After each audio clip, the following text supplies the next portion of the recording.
welcome to the latest edition of the Pump Fake. Jarrett Bailey, joined by my head honcho, my confidant, my friend, the editor, Touchdown Wire USA Today, Doug Farrar. It's good to see you, my friend. Said Lenoir on. He's an underrated cornerback, by the way. He was very good. He had a very good postseason last year. He's been on the show. He's been on the show a few times. Yeah, friend of the show, Demo Lenoir. I like him. But no, how are you doing? It's always nice to do stuff with you like this. Good. First week of the preseason, we're going hard for 5 straight days and kind of took today off and whew, yeah. Yeah, getting back into game speed, as they say. It's always fun. No, it's always fun getting back into game speed. Yeah, we get to talk about Malik Cunningham of the Patriots yes. for the next few weeks and whatnot. Unfortunately, that will not be the quarterback that we are mostly focused on today, because I've said this in I don't know how many shows, but the year's going to be 2040. We're going to have flying cars. We're going to have food in pill form, and the San Francisco 49ers will still be going into week 1 not knowing who their long-term quarterback is going to be. True. And entering this season, unless you've lived under a rock, it's nothing new there. Trey Lance against the Raiders didn't look great. Brock Purdy in training camp doesn't look great. Sam Darnold, ? Maybe. Why not? I mean, he's certainly there, and that would be the most Kyle Shanahan thing to do, would be to have Sam Darnold start a game or two, and he'll go off for like 350 and 4 touchdowns against like the Cardinals in week 11 or something. Because everyone's open in that offense. I mean, oh yeah, absolutely. I think that's kind of everybody's biggest takeaway right now, is that just about anybody can succeed on the 49ers offense. But with everything that's gone on with Trey Lance, everything that's still going on with Trey Lance and Brock Purdy, just give me your general thoughts about what's next for him. Are the 49ers just going to trade him? I don't think they're going to cut him because they have way too much invested in him. But this has just been such a slippery slope for over 2 years now. Yeah. Well, he hasn't really played football since 2019. There was that one game against Central Arkansas where, by the way, Central Arkansas, I remember watching that tape before Lance was drafted, and I'm like, wow, they're throwing like Tampa 2 and, quarters with safety switches, and what in the name of Lovie Smith is going on here? And you saw his head explode. So I'm thinking, well, okay, the COVID year, and he didn't play a lot. It's North Dakota State. Sorry, Neil Coulon. I'm going to get an angry email from Neil now, which I still get those, by the way, even though he's been at SI for like a year. I still get those. Hi, Neil. And I'll be sure to clip that and send that out as a tweet at Neil Coulon.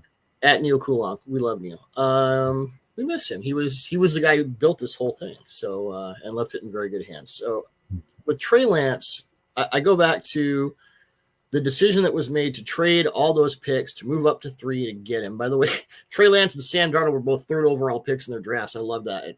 What a coincidence. 3 and Mr. Irrelevant, like boom, boom, and whoa. This. Everybody knows this. The history of Kyle Shanahan and quarterbacks is he does not want an extemporaneous improviser. He does not want a guy who will be random all over the place. He doesn't want you coloring outside the lines until and unless you've proven that you can color inside the lines perfectly, because he is the best offensive mind and play designer of his era. I don't, if you have another guy, let me know, but you don't, because he's the best. So he's always wanted someone who he can just pour the whole playbook into the guy's head and, okay, go. The thing with Lance, I don't know this, but I think what happened in the room with Shanahan and John Lynch is they just said, okay, you know what? What if it was like when you, Kyle, were the OC in Washington when you had RG3? What if you could take all this stuff, the boot and the throwback and, all the routes and the fullback run game and all that stuff, and you could have a force multiplier, like what Jalen Hurts is with the Eagles? What if we could do that? What if we could take your playbook to an even higher level? The problem with that is it's like replacing Malcolm Young with Ingve Malmsteen. It doesn't really work. They're both great guitar players, but they're, one guy fits and one guy doesn't. And either way you replace one guy with the other, it's a disaster. I don't think Trey Lance is a disaster. I think he's a guy who still needs a lot of development. And I've always believed he would be better off in a system where that improvisation was not rewarded, but tolerated at a much higher level. Yeah. Shanahan's not that guy. He is the maestro. You come in and talk about Ingve Malmsteen. You come into his band, you play the hits. You are not there to write songs. You are not there to, you're Jason Newsted of Metallica. You get like 2 songwriting credits over 20 years, and that's it. And the moment you want to join another band, a side project, they throw you out or you quit. So I think after the Trey Lance experiment sort of went for a while, I think, and I'm not saying I know this, I'm not an insider. I think at a certain point, Shanahan said, you know what? No, I can't do this. I need a guy who can perfectly execute what I want him to execute. And I think Purdy did that to a level that was far beyond his college tape. Yeah. He had a lot of development. I didn't really watch his Iowa State tape until about December of last year. I'm like, whoa, this is not the same guy. And kudos to him. He maxed it out. Hey, cool. Darnold, he's got enough of an arm to make Y throwback happen. He had 5 rushing touchdowns in 2021 for the Panthers. Quietly, yeah, like the last month of the year, Sam Darnold was solid. He's a mobile guy. He can run boot. He can do everything that Kyle wants, and there isn't that sort of – the floor is high enough. We don't really care about the ceiling. Kyle's sure. Like, I'll create the ceiling. I'm Frank Lloyd Wright over here. I will create the perfect vaulted ceiling. Excuse me. What I need to know is where the floor is. And I know he's saying, Purdy would have to melt for him not to be the starter. And yeah. I was talking to Kyle Madsen, who of course runs Niners Wire on Fort on Territory this week. And he said, Purdy will start week 1. And I said, yeah, but who will start week 18? Mm-hmm. And we kind of agreed that about week 6. I think it'll be Darnold, and I think it'll be Darnold from then on. Because I think from Darnold week 6 to the end of the season. What's that? From week 6 until the end of the season, do you think it would be? Yeah, it would be however long their season goes, and they've got the talent to make that season go pretty long. I mean, do they beat the Eagles in the NFC Championship game if they have any semblance of a quarterback? I don't know. It was 31-7 or something like that. So, and the Eagles were really good. Yeah. But this is a team that expects to at least go to the Super Bowl, if not win it. And again, it's not like, well, we need the quarterback to get there. No, you just need the quarterback to not screw up, which is a very unusual construct in today's NFL because usually it's so weird. The only other team I can think of is the Titans, where you don't need the quarterback to be great and you can get to a championship game. And that's because Derrick Henry is, Derrick Henry. So I think it's going to be Purdy or Darnold. I think in the end it'll be Darnold. It's not going to be Lance, and I think they will trade Lance before the deadline. And I hope Lance goes to a place where he can develop and someone will be more tolerant of his randomness and, spin the thing over a couple of years and see what you have. Because, the raw stuff is there. I compared him to Steve McNair coming out. And Daniel Jeremiah, completely independent of me, it's not like we were comparing notes, said the same thing. I'm like, yep, okay. And that's a borderline Hall of Famer, just as far as potential. I don't think Lance is a bust. I don't, ridiculous things that certain analysts have said, whose name I'm not going to mention because all I want is to promote their podcast, and I'm not going to do that. I don't think he's a bust. We don't know. But I think we have a pretty good idea that it's not going to work. You watch that Raiders game, everything's late. He's just like holding onto the ball. You got to see it open. I mean, I do a podcast every week with Greg Cosell. We did a podcast this week on the biggest transitions for rookie quarterbacks. We talked about okay, why do quarterbacks throw late? Because they're not seeing it. And it's like you're mentally late and you're physically too fast. And nothing aligns because when you're mentally, I don't want to say mentally slow, but you're not seeing things the way you need to. Your body speeds up. Your mind can't catch up. And that's why you see kind of the things we saw. He had 2 dropped interceptions. One was shoveled to his tight end for a touchdown. Yeah. That was awesome. Love that. That was hilarious. That's a preseason play Hall of Fame candidate right there. Absolutely. But I don't think, I think they gave it a shot. And I think it was a brave risk to take. And now I think they know. And I think Lance, Shanahan wants a different kind of quarterback, and I think Lance is far better suited elsewhere, just about anywhere else. I would agree in that sense as to him getting dealt. And that was my next question. Do you think he's going to get dealt? I think it's a borderline conclusion that he's getting dealt. It's just a matter of if not when. Yeah. I mean, you'd like to see it. They're hoping he can get some reps and look good to up the value because they gave up so much for him. I mean, part of it is how many years does it take before the burn of how much you gave up for him sort of cools? Because look what it's turned into for Miami. I mean, it turned into them getting Tyreek Hill. They now have, I think they used one of those picks to trade for Bradley Chubb. Like they need to, in terms of whoever is going to be marched out there. And you said it's kind of especially in today's NFL, just a paradox almost in terms of what Kyle Shanahan does in San Francisco. And it's something that I push back on a little bit because I feel like Kyle Shanahan feels like he has to be the smartest guy in the room. And credit to him. I mean, he's a terrific play designer, like you pointed out, the best of his generation. I do think that there's a ceiling, though, when you don't have one of the top tier guys. And you use Tennessee as an example. They had, the one magic carpet ride to the AFC title game, riding Derrick Henry in that year that Tannehill was really, really solid. But even then, without one of these upper caliber quarterbacks, that's nothing against Ryan Tannehill, but even with the 49ers, you get to the Super Bowl and you're up double digits. And you don't have a guy that can go gun for gun with Patrick Mahomes. I don't think that Sam Darnold is going to be the guy who's going to have you go gun to gun with even like Jalen Hurts or Joe Burrow, Josh Allen, Patrick Mahomes, whoever you face. Like there is a very obvious lid on how far they can get, and even if they do get as far as they want to get, they're not going to be able to bust through and break that ceiling. So that's where I push back on the 49ers, and what. In any sort of conversation with them is like, oh my goodness, is San Francisco the best team in the NFL? Roster wise, outside of quarterback, you could make that argument certainly because their offense is basically the NFC Pro Bowl team. They got the best off-ball linebacker in the league. I like Hafanga a lot at safety, and they just added Javon Kinlaw to an already really good front four. We'll see what happens with the Nick Bosa situation.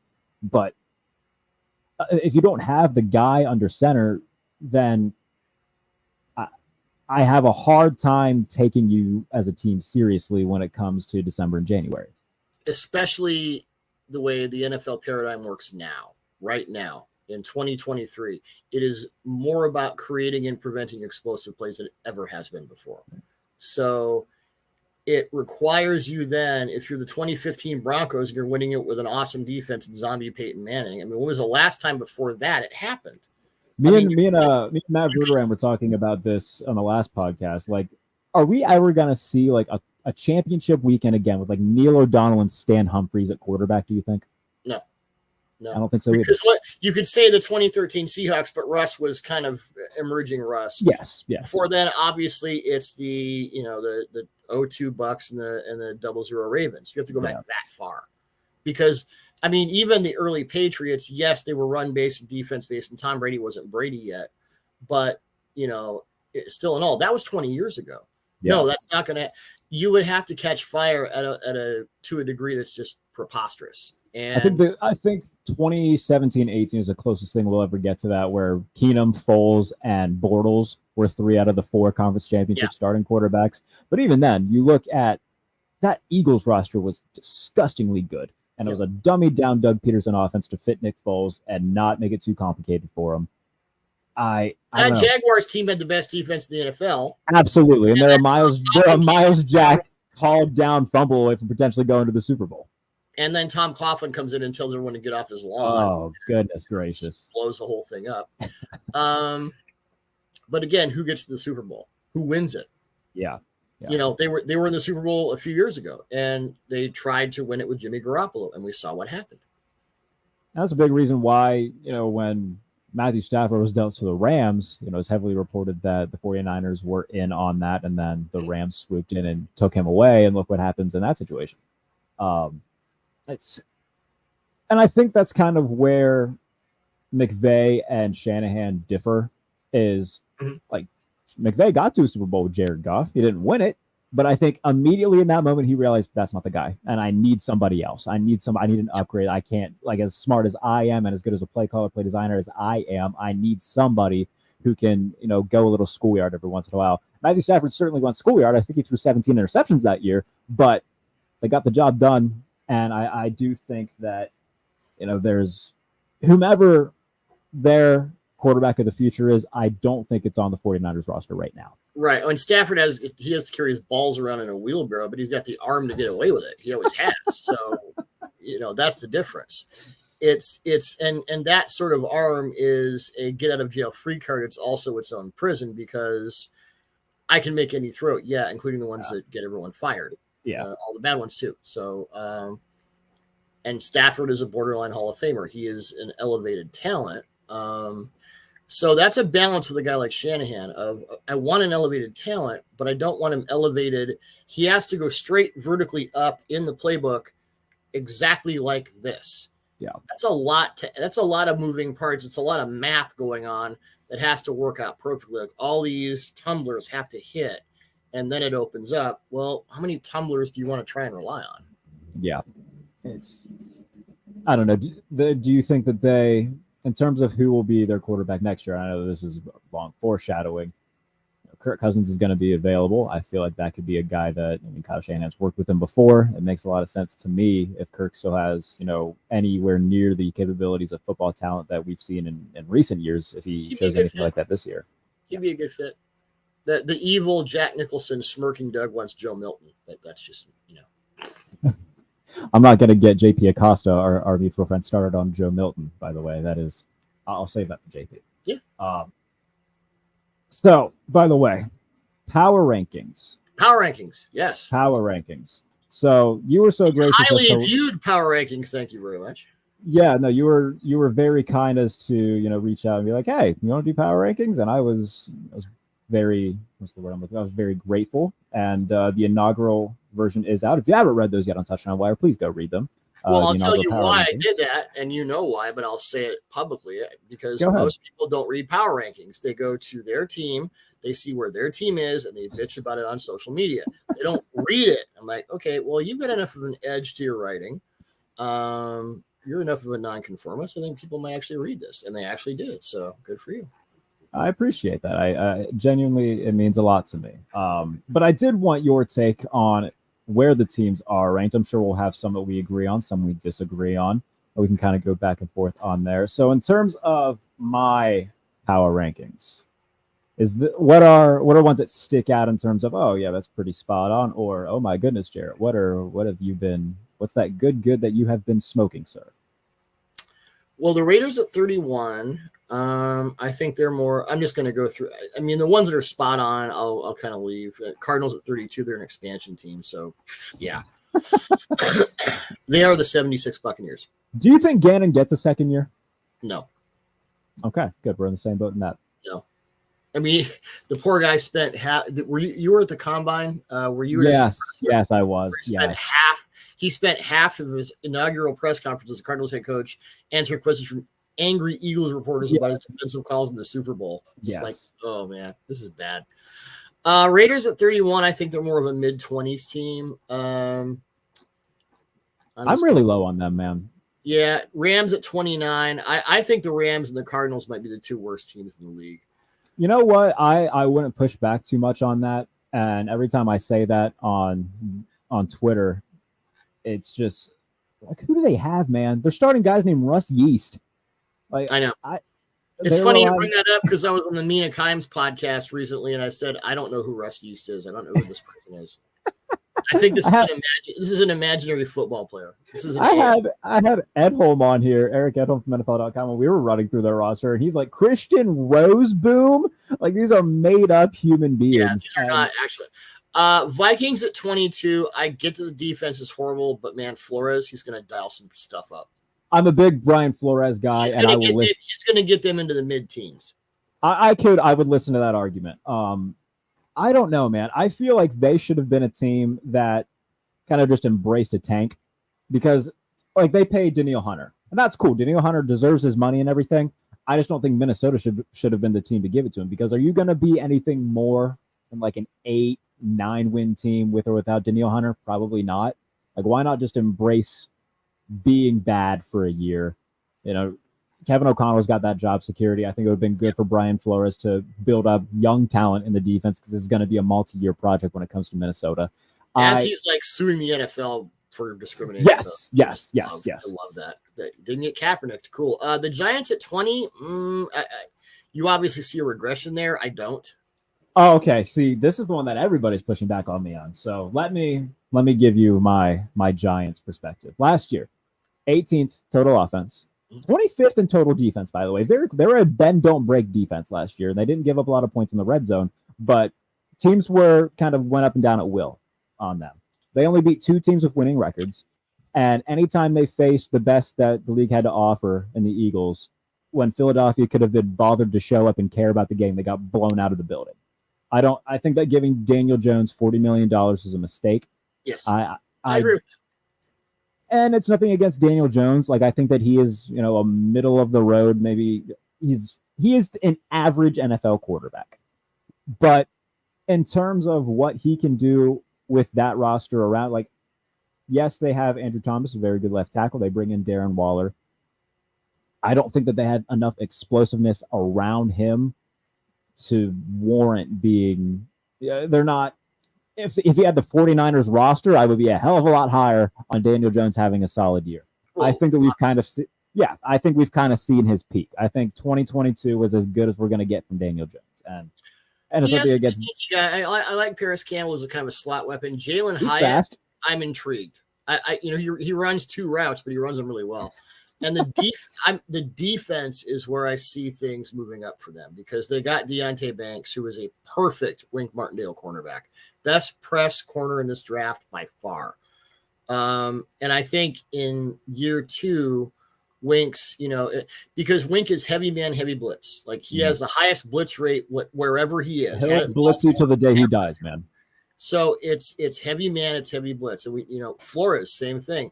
That first year can be a little edgy, dicey with that, and that could upend the. That's going to be such a culture shock in Minnesota too, man. Because with Donatel, they were so passive and so conservative. I'm very intrigued by what they're going. What is less flavorful than vanilla? My God, it was horrid. Like Cheerios without milk. Yeah. And they had, by the way, back to the Cardinals, they intercepted Kyler Murray twice on the same coverage. Lovely to hear.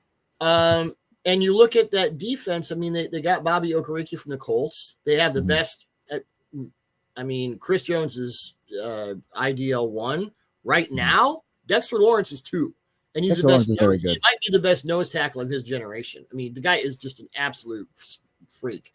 I think their defense could be officially feisty, so I would probably put them in the mid-teens. I'm going to give you the first 8 weeks of the Giants schedule, and I think that is a big reason as to why I'm also out on them, because it's not fun. They open up against Dallas. I don't think they're beating Dallas.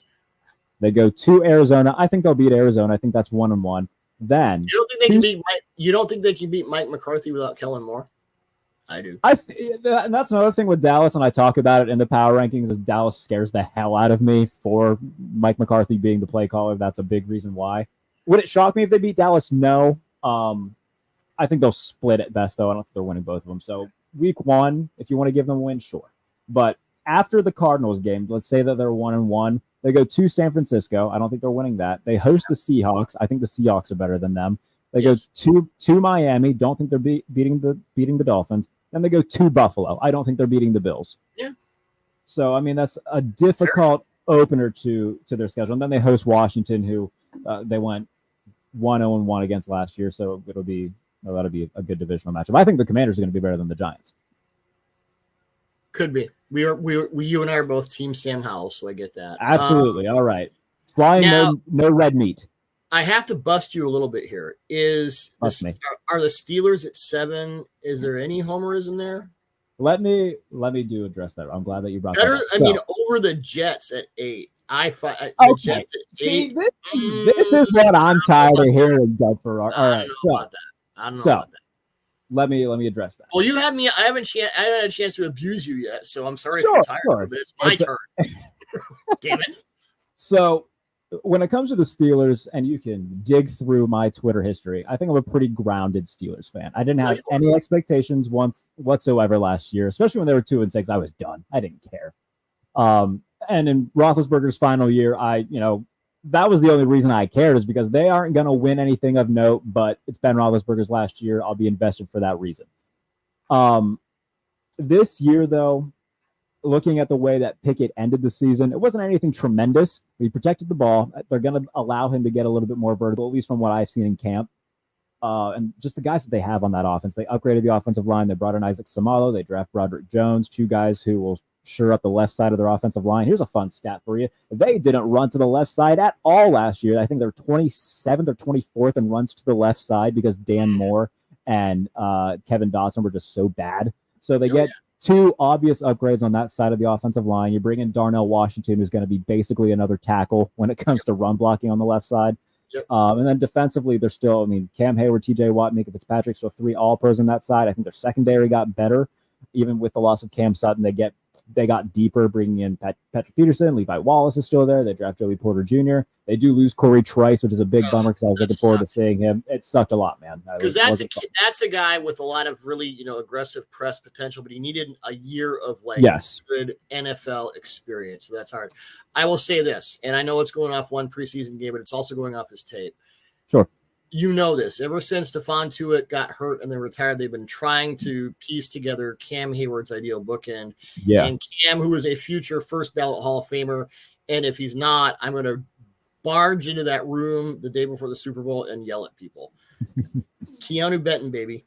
That's all I got to say. Watch the hell out. Oh, yeah. Popped on tape against Tampa Bay, and I understand, like you said, it's one preseason game. It was against a few backup linemen and everything, but man, he fantastic. He's looked like that in camp too.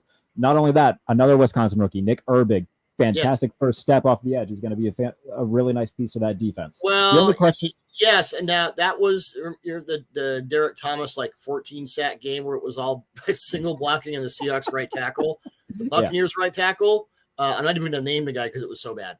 It was so bad. I couldn't tell you. So I don't always discount the preseason. I know Herbig's kind of a spirit guy and all that. Sure. I will discount that to a point, but I will not discount Keanu Benton's effect on that defense. He'll be the starter. I would be shocked if he's not the starter before the first month of the season's over. He's third on the depth chart right now. Tomlin's going to make him quote unquote earn it, but he'll be starting sooner than later. Earn it. Then you have all sorts. You have Highsmith. They gave the deal to. They should have. And then you can do with Ogunjobi what you should do, which is move around all over the damn place and just let him go hunt. Very versatile. Great. It's great. I've been a big Ogunjobi fan for a while, so that's their defense is cool. Blame Canada. Here we go. How long are you going to trot out that goddamn Scott Linehan all-curl offense? When is it going to stop? George Pickens ran a deep in and caught a touchdown. I was pretty happy about that. Yeah. That was pretty cool. Well, I don't know when they're going to stop, man. It was an intermediate sort of skinny slant / in, but for that offense, it was deep. For that offense, it was a 60-yard bomb to Tyreek Hill, comparatively speaking. George Pickens is Godzilla. He is fantastic. I'm not going to go as far as Ryan Clark did and you say he's more talented than Justin Jefferson. But no, I love Ryan, but no, sorry. But as far as pure, we're talking about a Hall of Famer here. I don't want to say fast for Larry Fitzgerald. Remember when Anquan Bolden? Yeah, I like that speed. Early Anquan Bolden, we had speed. 2003 Anquan Bolden? Yeah, catching 500 balls a game and no one could stop him. Brandon Marshall comes to mind. Oh, those are two very good comps. 21 catches for the Cowboys. He had 21 catches. I know he had the record. He should be your volume guy. And why he has to bitch to Mike Tomlin about how many catches he's getting, come on. I don't like to go after coaches publicly, but come on. Sure. I also love, by the way, how Najee Harris is called the starter on depth charts ahead of Jaylen Warren. That's cute. That's funny. That's comedy. Oh, okay. This is a fun conversation. That's George Carlin level comedy. So do you think Jalen Warren's going to overtake Najee Harris? Well, I remember talking to Neil about this when he was running SMG, and of course, Neil's a huge Steelers fan. Yeah. And I said, because the year before they drafted Najee in the first round, they had like no running back situation. None. So I think we were talking about like the reaction to get Trey Lance, and he wasn't the safe pick. Najee Harris is exactly the safe pick. He does everything well and nothing spectacularly. And after a while, that starts to eat at you. And Jalen Warren is more of a pinballing, explosive, he reminds me a lot of Doug Martin. I could see that. Muscle hamster, yes. Yeah. Yeah, not Pocket Hercules, but Muscle Hamster, which I think he hated that nickname too. He despised that nickname, yes. Sorry, Doug. So in terms of Najee, though, I think a lot of the criticism last year was warranted. I mean, he did have the hurt foot and everything, and I think last like 5 games of the season. Well, he's the quote about Leroy Horde: if you need 3 yards, he'll get you 3. If you need 5 yards, he'll get you 3. I think that's Najee Harris. I don't mean that to denigrate the player. I think that's just who he is, and that's fine. But you have to know what he is. Sure. And do you want a sustaining running back in today's NFL? I don't know. Yeah. I don't know how valuable that is. I think you want more Jalen Warrenses and less Najee Harrises when you're trying to beat the Chiefs in the playoffs, and they can drop 28 on your ass in 5 minutes. Thank you for making me relive that in my head. Or throw the ball to George Pickens more. I hope that we see a lot more of that. It's very sometimes. So anyway, Occam's razor in that situation. Sometimes the obvious answer. So you have the Steelers ahead of the Jets and the Chargers. Yeah. Okay. So let me talk about this real quick. When it comes to the Jets and the Chargers, on paper they should both be fantastic. However, the Jets last year were worse than the Steelers. They have a fantastic defense. They had 7 wins. I get you bring in Aaron Rodgers and everything. You don't gotta explain that part to me. And I get it. Okay. You're sort of. This wasn't like you have Sam Darnold and you're bringing in Aaron Rodgers. You had Zach. It was so bad, and now you have even if it's 80% Aaron Rodgers, which he kind of was last year for the Packers. Yeah, I mean Zach Wilson was like Christian Hackenberg level bad for a lot of the season. So it's not just you had league average guy and now you get Aaron Rodgers. It was you were in a crater and now you have this guy. And I know Hard Knocks is sanitized. They cut it all together. And they do a great job.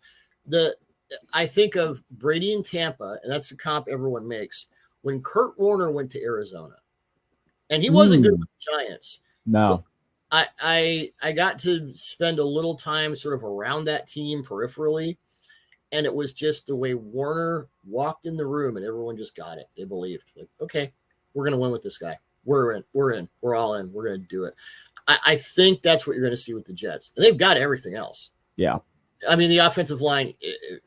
Question marks on the offensive line, yeah. Sure. But now you have Dalvin Cook and Breece Hall. So when if Breece Hall doesn't get hurt, that's a playoff team. I know we're going to. Oh, absolutely. For our next subject, we can just put the Jets in there and, move on to the other, teams. Now, let me touch real quick on the Chargers, too, because I even wrote in the column saying I'm going to regret putting them this high because every year we all drink the Chargers Kool-Aid, and every year something inevitably goes wrong. Like last year, they go out and get J.C. Jackson. The roster's really good. Slater at left tackle. Good collection of receivers. They get Khalil Mack, too, with Joey Bosa. What happens? Everybody keeps getting hurt. Okay, his number one receiver at some point last year. I think going into the 49ers game, his number one receiver was it DeAndre Carter or Josh Palmer? Nothing against those guys or anything like that, but they're depth receivers to have, in sub packages, not to be your starting 1-2 punch at receiver. Offensive line was bad because Slater went down. I think Matt Filer might have missed some time as well. But on the defensive side of the ball, J.C. Jackson was gone on year with the ankle. Joey and Bosa even before he got hurt, by the way, they didn't play a ton of zone, which you didn't really play in New England. And he was not good. He had like an opponent pass rating like 1. I remember a tape piece on the cornerbacks who flipped teams and were really bad. Yeah. Like him and William Jackson. I forget the third guy. But you have to understand like what guys can do. Yeah. And I mean, I like Sebastian Joseph Day as a player, but they were and that Staley system, if you stick with only that, your run defense is going to suck. They haven't really fixed that. I mean, and that's the thing too. Like Staley came in as being this, renowned defensive guy, and the defense hasn't done anything remarkable since he's gotten there.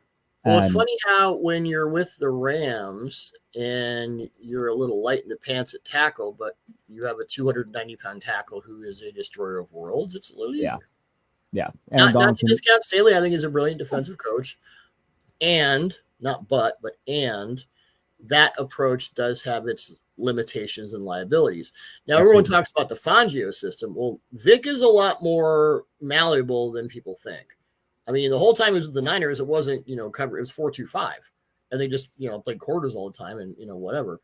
When he got Surtain in his second year in Denver, their percentage of man increased by like 15%. Because you have Patrick Surtain, you're going to play more man. That's how that works. So now, in terms I do have questions about Staley's sort of plugging guys in no matter what. I've seen a little bit of that, which always worries me. But I was having a conversation with someone kind of prominent today about like how Mahomes is one of one. And I said, a lot of the things he does, Justin Herbert could do. All he needs is a chance. Justin Herbert, we don't yet understand how utterly freakishly gifted Justin Herbert is.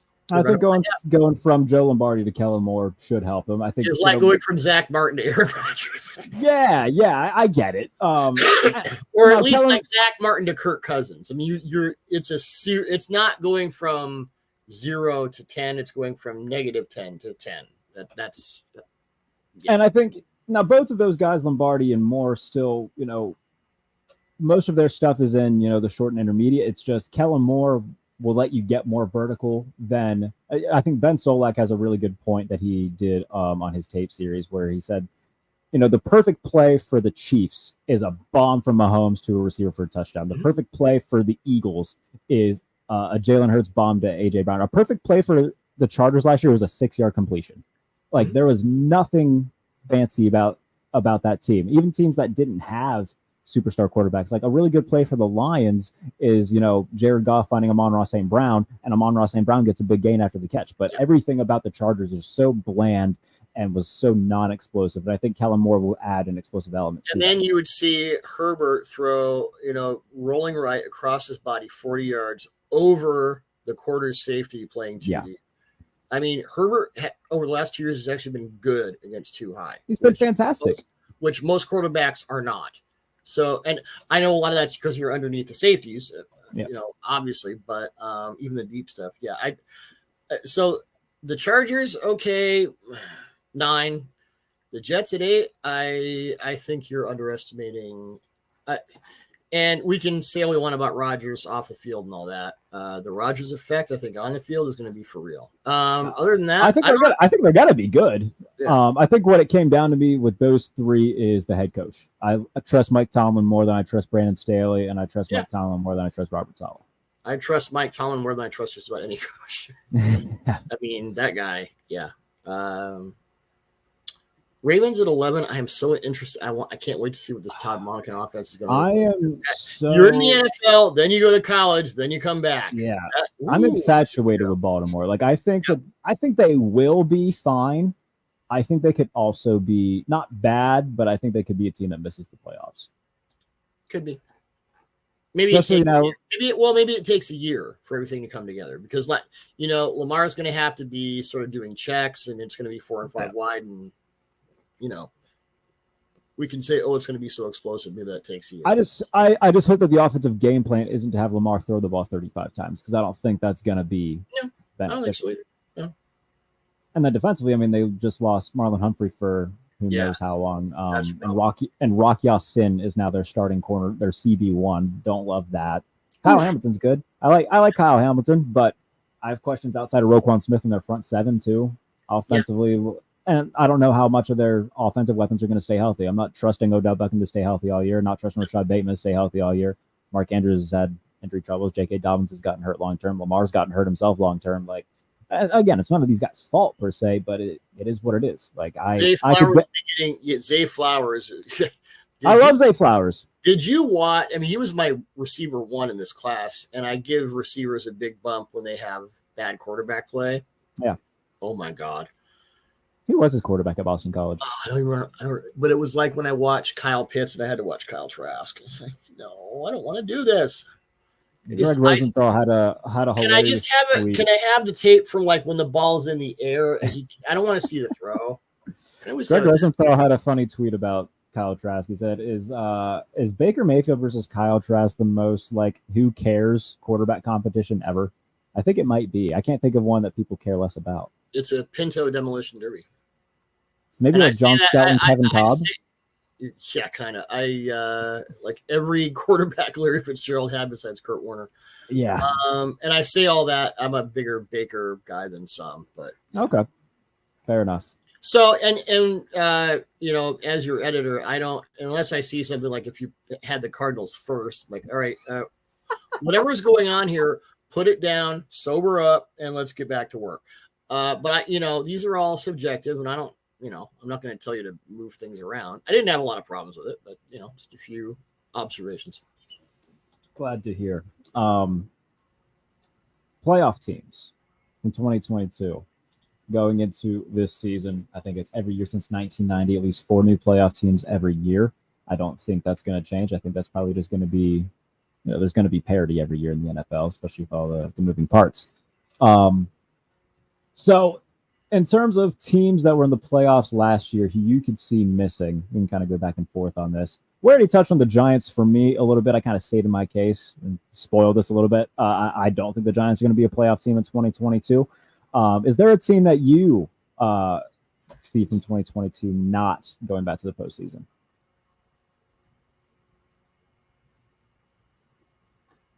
I mean, Tampa's an obvious one.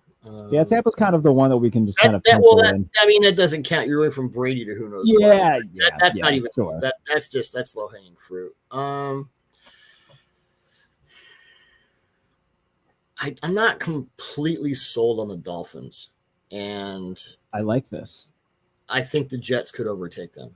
I'm not a Jalen Ramsey guy. I never really have been. I know that puts me in a very, you know, on my own little island of one. I think you and I are on that same island, actually. I don't know. Hey, Vic is a god. What a smart guy. Yeah. And I think that they have the guys to make that system work. Here's the thing. It was with Flores and then Josh Blair, it was so cover zero blitz. Mm-hmm. And now they're doing everything completely differently. Yeah. And again, it's going to be a culture shock for them. I think this could also upend the Vikings. We say Brian Flores, is going to come in and do X, Y, Z. Sometimes it takes a season. Yeah. Tua, we don't know. I mean, I know that no one ever has a concussion in the NFL, but eventually those non-concussions are going to not add up unless they do. And you know, the Patriots, I think are, oof. But I think with the Jets, I think it's Buffalo, Jets, and Miami and New England fighting for 6 or 7 wins. I don't get a really good feeling about the Dolphins. See, I'm kind of in a similar boat. Like going into like the preseason and whatnot, like I put them where I did on the power rankings. I feel like they earned it, and I like what their defense is going to be. I think that they have the personnel to make Vic's system work because Christian Wilkins can win, Zach Sealer can win. Jalen Phillips and Bradley Chubb are both really good. Like they have 4 really good guys up front that I think are going to do what Fangio needs them to do in terms of, you know, winning one-on-one. But on the back end, yeah, like even with Ramsey, I didn't know how I felt about it. I thought, you know, it was an obvious upgrade. You know, you lose Byron Jones, you're going to need somebody else over there. Jalen Ramsey, you go and get him. That's good. Javon Holland is a top 5 safety in the league right now. Love Javon Holland. I think he's very good. I think their defense is going to be good. I do have questions about, you know, we kind of saw last year, San Francisco, the Chargers. Kadir Kohu, their slot guy, really good. Really good. Like, no one talks about him, but he's great. I do have questions about their offense, though, because last year we kind of saw the Chargers and the 49ers, you know, kind of punch them in the face, and they didn't have a counter for it. The only reason they were in that Chargers game is because of the weirdest play I've ever seen where there's a fumble, it gets bounced around, and Tyreek Hill somehow ends up with it and takes it to the end zone. So I do have questions about how, you know, when somebody throws a counter at them, how are they going to counter back? Can Tua stay healthy? Can he beat defenses over the middle of the field? These are all questions that, you know, we're going to need answered. I mean, Teron Teron Armstead's your starting left tackle. You're good there. If he stays healthy all year. If he stays healthy, Liam Eichenberg is your left guard. Not honestly, when I watched Eichenberg's tape, I gave him a UDFA grade. Really? I wouldn't have drafted him. Where did he end up going in the draft in terms of round? Third round. Third round? Wow. Okay, whatever. So the Dolphins, I'm not sold on. I could be completely wrong. Other teams to not make it. I think those are the maybe some that weren't there last year that you could see jumping back. Yeah, in. We're talking about the Jets. The Jets are obvious. Is Denver interesting to you? No. No? He's not fixable. You can't go to the playoffs without a functional quarterback. What happened? He's done. I've never seen. Have we ever seen in like any sport just a fall from grace so sudden? Warner from the Rams to the Giants, where he couldn't stop fumbling. That was horrid. Sometimes you just get the yips. The problem with Wilson is he always had Carl Willis, I think the guy's name was, the Seahawks quarterbacks coach for a long time. They called him Tater. He's a Southern guy they call Tater. Just the guy smoking a pipe outside the general store. He was that kind of personality. But, Wilson needs someone to keep him in line. I'm sorry, Carl. I don't remember your last name off the top of my head, but he was a guy that sort of, okay, Russ, yeah, I know you want to do this, but we're going to do that. Peyton's going to coach him hard, but I think that ship has sailed. So no, the Broncos are not. I think their defense would be great. So, I mean, do I believe in the Cowboys? I don't know. Could the Commanders puddle jump them? The conundrum with Dallas is a very interesting one because I think that their offseason was vastly overrated. Like, I like Stephon Gilmore. I don't want to say I don't care about them getting him, but like, let's not act like this is 2017 Stephon Gilmore. No. Brandon Cooks is fine. You'll let that, he'll be your burner. Well, the problem with the Mike McCarthy offense is everyone has to be perfect because it's going to be all 11, bunch of ISO routes. You guys just get in there and do what you're supposed to. I feel like Mike McCarthy's offense has just been passed by in the NFL. It was passed by 10 years ago. I was on a conference call with him about 6 years ago. Mm-hmm. And I asked him about route combinations. He got mad at me. that sums up Mike McCarthy in a nutshell. What do you think you're doing, Mr. Reporter, man? I could see Dallas. Do you know the last time the Cowboys made the postseason in 3 consecutive years? I would imagine it was the mid-90s. 94 to 96. Yep. And before last year, the last time they made it in consecutive years, 06 and 07. Yeah. Not great. Could the Commanders get, hey, we are Team Sam Howell. Let's ride the Sam Howell train together. You and I, Doug Farrar. I don't care that he doesn't like red meat. I think he's going to be fine. If he had come out the year before, he would have been a first-round pick. And they had to turn him into a running back. He lost Javonte Williams. He lost everybody worth a piss on his offense. Receivers went away. He lost Javonte Williams, who's like a top 8 back in the NFL. Lost Michael Carter. Yeah. I mean, God. What does the guy need to do? Why is it that in college football we do this? Like, if somebody has like a down year, or not even a down year, like his final year at North Carolina was still fine, and he showed that he had an above average athleticism. He ran for 800 yards and like 11 touchdowns. Yeah. Why is it that we do this in college, where if a guy doesn't live up to monumental hype, he's obviously all of a sudden seems, not worth what we thought. But if a guy has a down year in the NFL, it's just, okay, just a down year. He'll bounce back. I feel like that's stupid, and I feel like Sam Howell's been vastly overlooked. I think the Saints. I'm a big Derek Carr guy. I always have. I like Derek Carr. I don't like anything else on their roster. What they were doing with motion and sort of moving people around. The AFC or the NFC South is a big box of WTF anyway. So I mean, you could go 9-8 and win that division. I think the Panthers win that division. That's kind of one of my little sprinkles. I don't know. I like Derek Carr too. I don't love anything else about that roster whatsoever. And I don't like Dennis Allen as head coach. I think all of their best defensive players are old. Outside of Chris Olave, what is there on offense? And if anybody tries to talk to me about Michael Thomas, I'm going to launch myself into the sun. Kamara's gone for the first 3 games. There is nothing that excites me about this. Now, like you said, they play in a bad division against an easy schedule. They're going to be at the very least in the wild card mix. It wouldn't shock me if they do win the division just because they have the best quarterback in the division. But there's nothing about them that makes me want to watch them on Sundays. I think the Steelers make the playoffs. Me too. I mean, I know they were 3-13-1 last year. D'Amico Ryans and good CJ Stroud and Tank Dell. And are you going to tell me that the Texans are going to be a playoff team, Doug Farrar? I like the roster a lot. Who in the hell else is going to, besides the Jaguars, who are going to obviously win the division because this is Trevor Lawrence's MVP year? Who in the hell else? The Titans? No. The Colts? Not yet. Richardson's going to be fun to watch, though. They're going to stink, but oh my God, he's going to be. I'm going to make sure I pay attention to Indianapolis Colts football. Yep. No, I don't. Texans quietly good roster. You know what? Here's what I think the Texans will be. They will be this year's Detroit Lions. Where yes, I love that comp. You can beat them by 3 and you come out of there wheezing and gasping with your clothing and like lion claw marks all over your face going, God damn, we were lucky to get out of there with a win. I think they'll be this year's Lions because D'Amico Ryans is going to be like coach of the year. That guy. And I love that comp too because a lot of people were comparing CJ Stroud to Jared Goff coming out of school. I think that makes a lot of sense. You didn't hear any of those Jared Goff comps to CJ Stroud, Doug Farrar? I heard them. Who did I comp him to? Who did you comp him to? Let's see.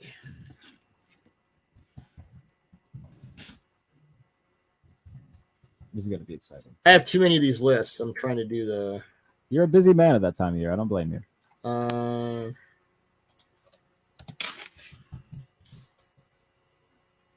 But I certainly heard Jared Goff comps for CJ Stroud. No. None from you? Shoot. I think my comp was Sam Bradford. Sam Bradford. Healthy Sam Bradford. Great arm, insane. Yes, it was. It was Sam Bradford. Great arm, insanely accurate. The ball placement is just stupid. And yes, you're always open at Ohio State. And I don't pay any attention to the game, the first game. My comp was Sam Bradford. Healthy Sam. We don't remember. We don't remember when he was in college. He was like Tom Brady with mobility. Whoa. I think that if we're looking for like the sidebar subject of who this year's Lions, I think it's the Texans. I love that. They'll go 7-10, and they'll just you will beat them, but they will just kick your ass the whole game. Like they're not going to be. You don't want to see the Texans on your schedule. The Jaguars, Titans, and Colts are really going to hate being in that division this year because they have to deal with this. Fair enough. And they could have a top 10 defense, by the way. Yeah, I mean, they got Jimmy Ward followed D'Amico over, Jalen Petrie. Yeah. Derek Stingley. Javier Thomas is maybe the most underrated defensive back in the NFL. No one talks about him. He's really good. Will Anderson that they drafted out. No, I like a lot about what Houston has to offer. I think the only thing I don't like about Houston is, it's Tank Dell and you and me and Natalie Miller as their receivers. But outside of that, I like Houston a lot. Natalie can run a deep over. Don't underestimate Natalie. Do the Packers intrigue you? Like, I know that most of these are like, oh, yeah, we'll see with the quarterback. And I know that that's like my least favorite phrase. But if Jordan Love's good, who do you feel more confident in, the Packers or the Bears? Really, I really didn't like their draft. I wasn't I thought that Keon White was a better version of Lucas Van Ness than Lucas Van Ness was. I don't know how Keon White lasted until the second round. I mean, honestly, could the Bears leap over the Packers this year? I wouldn't be completely surprised. I could see it. I wouldn't be surprised if either or happens. Yeah. I mean, if Jordan Love, and I've done tape on him, but we haven't seen enough yet. If he's like league average, I think the Bears still might jump him. I need to see. I'm so tired of listening to this, by the way, this annoying argument between Packers fans and Bears fans that for some reason finds its way on my timeline constantly. Maybe it's because I used to do a lot of Bears like writing stuff and whatnot. But oh my Lord in heaven, man, it is annoying. And I think that Jordan Love and Justin Fields will both be fine. But right now, both of these like fans arguing about their violently mid quarterbacks that they are right now.